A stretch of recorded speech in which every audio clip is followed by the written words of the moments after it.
Alright, so I just wanted to do a quick video about my snap-in access door assembly, and I thought I'd shoot on location. I actually just cut this hole in my drywall here where my door is going, and I just thought I'd show that happening and also talk about how it goes together and why I did what I did. So the first thing we should probably do is just assemble it, so then we can kind of move on to actually how it gets put in. As you've probably seen by now, there's a little cup, finger cup, that snaps into the latch. So this is the compliant sprung latch assembly, and if you just pull this apart a little bit, you can drop that finger cup in. So now that's snapped into there. And then the next thing is to push the latch end through the door and then flex it down, and you can put the springs onto it, so it's now locked in on the door. So that's now a functioning latch. So you see I can spring it, and you can also see that if you turn this dial from the other, you do it from the other side, but just on this side you can see how that locked. This now can't slide. So it's not meant to be like a high security thing or anything, but just prevent accidental opening by a child or anything like that. And so once that's done, your door's assembled. Once you come off the build plate, these need to be freed up because they're only attached at these points here. So you might get a little bit of fusing. So just pry it off the back there so that they spring. And those are your hinge tabs.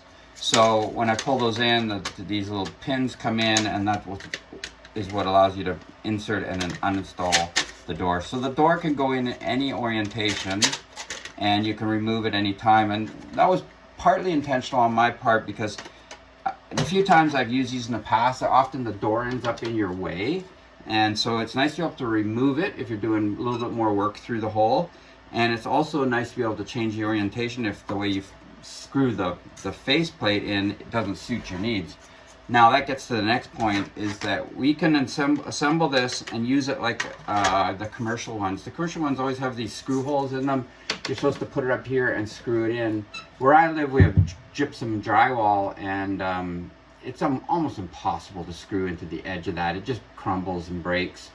And so that was a non-starter for me, but I also didn't like that anyways, because once you cut the wall, you don't want to spend time finishing that. So I thought, well, we'll just make a collar.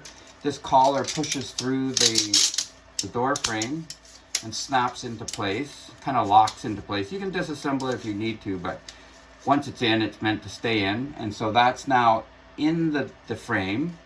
And so when I put that through the hole now, that's going to actually cover up all the cut edges. And so that was part of my plan, and I put a series of holes down the sides. So if you want to, you can actually screw that into, if you've got like a plywood wall or a brick wall or anything that's thick and deep, then you can screw this frame into the edge of your building material. But when I got to that point, I realized, well, why don't I make a back that snaps on? And it kind of ratchets in. There's barbs on the back, on the inside of this inner collar, I call it. And so all we have to do is put that through the hole, press it into the opening, and in my case I've got it tight enough that's going to stay, but you might want to hold on to it. And then once you get this aligned, you can just squeeze them together, and you'll hear it kind of snap in and lock. And I've made it to adjust every 1/8 of an inch, about every 3 millimeters. And then on the back of that piece, I should have showed you before I put it in, there's some spring tabs that help to just lock it down. So I don't know if you can tell from the video, but this is actually quite firmly in now, and it's literally just press fit with that little ratcheting system. And then you can drop in the door, and the door is done, and you're fully assembled. It's a really good solution for my application here, and I think there's probably plenty of other applications.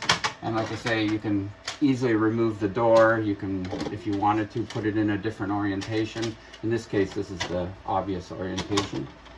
And yeah, that's it. So I have posted a slightly larger one. This one's about 6 inches inside.